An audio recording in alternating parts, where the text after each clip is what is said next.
What's up, folks? Casual Dad here with another Warhammer Combat Cards Warlord guide, and this time we're getting to our very first Votann commander, and this is what I'm really excited about. Just officially declared I'm doing it. I'm at the point I'm going to go ahead and ladder with Votann next season. I'll record some ladder games of that too, so I'm very excited about it. But I did want to go ahead and highlight this guy because as a Warlord, he is so cool. Uthar the Destined, the other Votann Warlord, is cool too, but this guy just like, You ever play a game where you're just like completely stymied by enemy traits? Like they put down Tigurius, he's got shields and crazy psychic damage and just takes forever to bring down. This guy, you just drop him down and he just says, nah, you don't have shields. Or does do the same to Njal. You can tell which decks have been frustrating. Do that to Njal, he doesn't get that Psionic Blast and loses the Inspire, which weakens the entire board so much. Like this guy is so good. And he's not seeing a ton of play, so actually recently his ability was buffed. So let's look at that ability real quick. This Null Vortex, the first friendly card deployed each turn gains Null Vortex charging. At the start of the turn, the enemy card opposite the charging card will lose its trait and special rule for 3 turns. Used to be 2 turns. This occurs before any trait triggers. So target acquired, outflank, shields, all of those are just gone for 3 turns. Now the downside of that is if you don't kill the card in that time frame, the trait comes back. So if you get a card down to 1 hit point, but then the timer runs out, it will get, say, all of its shields back. So it's really, really powerful, but you are on the clock once you drop it in there. Looking at his stats, he does not have a ranged attack. If you do ranged, he's got that psychic debuff, which is an interesting call. Not stellar hit points, so he is one to watch out for, but his psychic attack is quite high, especially since it starts with Warp Surge, so he does a hit on the drop and then hits again. And I have found him to be a very challenging endgame Warlord just because of the volume of damage he's able to output. And psychic attacks are fairly rare in Warlords, so there's a good chance that he'll be able to hit an opposing Warlord without taking any damage back. But also melee is very common in Warlords, and so he will be hitting back on defense there too. But still, he is somewhat squishy. You get most of the advantage out of his ability, so you do kind of want to finish your games before he hits the board. But he's not totally useless if he does end up hitting the board himself. He's not one of the ones I would say, don't ever deploy him. It's really not bad.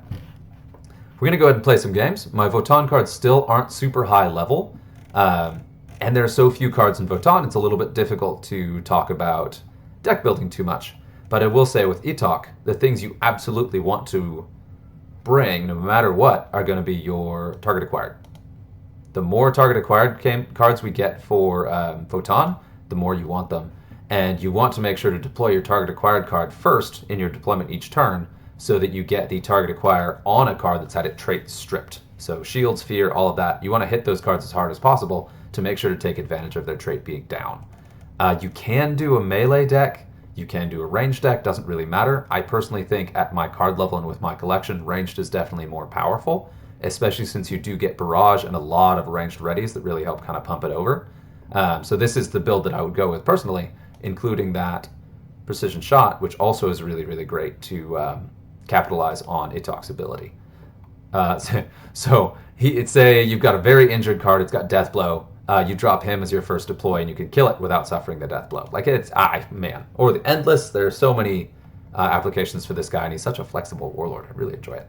Another card I would pretty much always include if you can, is going to be this guy, if he's decent level. So even at level 2, 2 shields and 64 psychic damage is no slouch. He's definitely one I consider already. But once you get him up into this range, he's got more health, he's got the extra shields.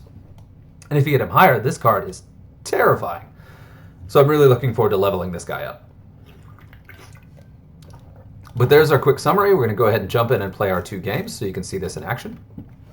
And now I'm not laddering with these guys, so it's going to be fairly low level, but I just want to show you how the ability triggers and kind of show you a little bit of how it works in play as opposed to just talking through it.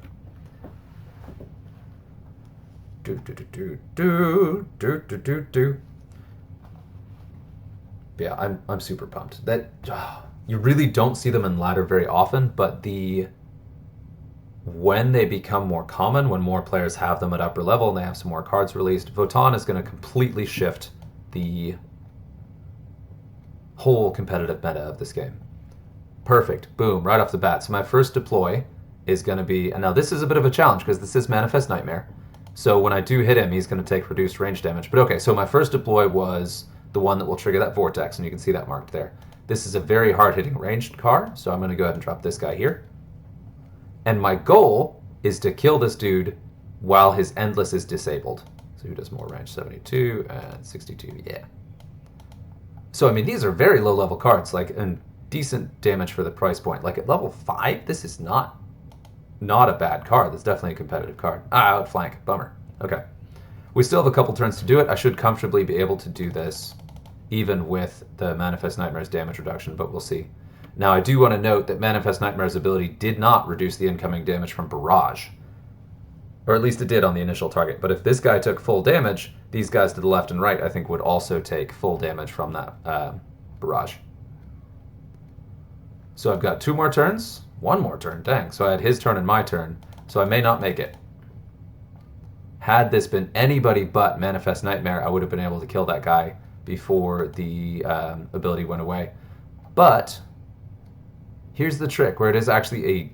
Oh, perfect. All right, watch this. So I got super lucky there that my middle card died. Normally I wouldn't be excited about that, but that gives me the opportunity to do this. And this, I love it. I just talked about how that's great, where you can use that to eliminate an Endless card. Boom. So got rid of that absolute stick in the mud right out of the gate. And so this is a fairly unfavorable matchup. Going against melee Manifest Nightmare is pretty much a hard counter to what I brought, but you can see how you can leverage that ability to really benefit, to turn this sort of in your favor. And it's still going to be a tricky matchup, i.e. definitely in the lead, but it could turn any time. I don't know what else is in that deck. And I've only lost 1 card so far, but these guys are all pretty fragile at this point, which does, though, mean that I'll get to capitalize on my ability again. So it's one of those things where you rely on your heavily statted cards to really be impactful over the course of the game, but then... Oh yeah, we don't have our target acquired, but we're about to. Excuse me. Oh, nuts. Okay, I played that wrong. So I needed to... I needed to play my target acquired card first. So I will wait, and I won't actually use him yet. So we'll put this guy in here. A little bit of that defensive buff. Or melee buff, excuse me. And this guy, I usually have him here just because of the points. Like, he's a melee backup, so I'm using him for defensive melee. But he obviously doesn't synergize very well with a ranged deck because he is a melee card. He's still definitely good to have in here, but he's fairly expensive to not be with the synergy of the deck, so I'm always iffy on him, but it's just because of the limited collection of cards I have. Okay, so we still will be able to pull this off because we do have another... Man, I lost way too many cards there way too quickly.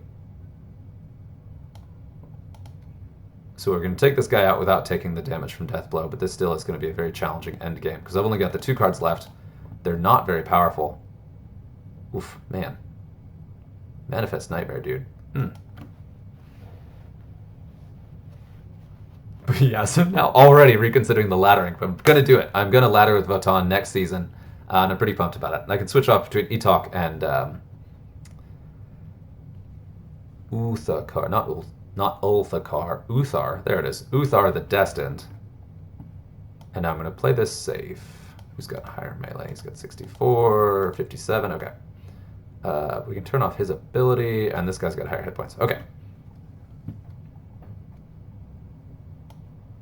And I'm now officially out. I cannot trigger my ability again, because I don't have any more cards to deploy. So this is my endgame, and we'll see if Ettok can pull this one out. But this just shows how powerful Manifest Nightmare is as a Warlord. So this is a very cool game to watch. I did also want to mention that my Votann games tend to be a little bit slower, in part because they're just such low-level cards compared to the rest of my collection, and then in part just because they sort of lend themselves to being a little bit slower. Man, okay. Ooh, I don't like it.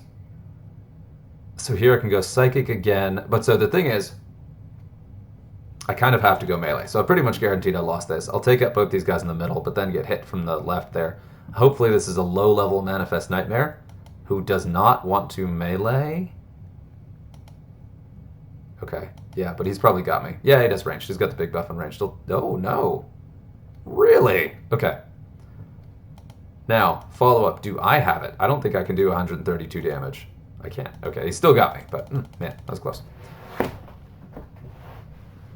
Yeah, so if you see a lot of Ettok popping up suddenly, your Manifest Nightmare with a melee focus is a good bet to take him down. So yeah, not the best start. We'll play one more just to kind of see if we get another matchup, but I did want to highlight how that works.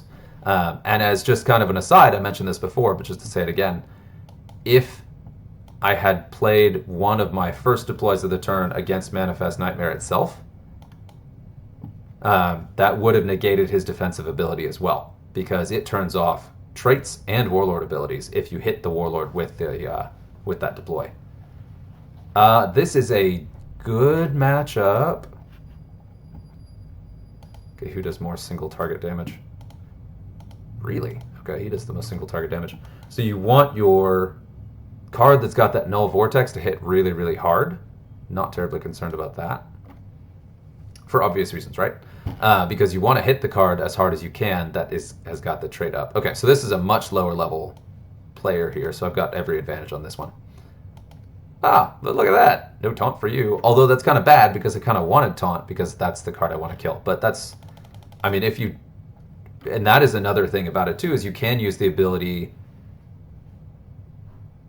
so that you don't target that card. So that's a case where it's kind of the opposite, right? Normally you want to hit the card that has the ability as hard and quickly as possible. But in the case of taunt, sometimes you just want to be able to shoot the other stuff and not be stopped by the taunt. So that's another case where the ability is really powerful, but opposite of the way you'd normally want to use it.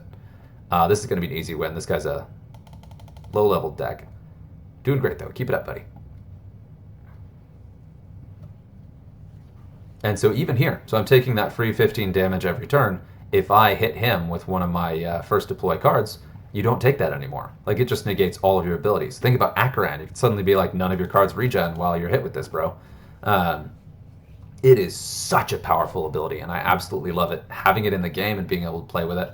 Like, it is limited, of course. You have to lose a card and then deploy, or you have to deploy a card to benefit from it. But still, pretty darn cool. So, Ettok Warspeke. If there is a clan dedication for Votann, I'm all over it. If there's ever a battle pass for Votann, I am 100% on board. And I saw some new GW announcements the other day about Votann, so I'm pretty excited for the possibility there. So there you go. Ettok Warspeke himself. Hopefully that's helpful. Let me know what you think.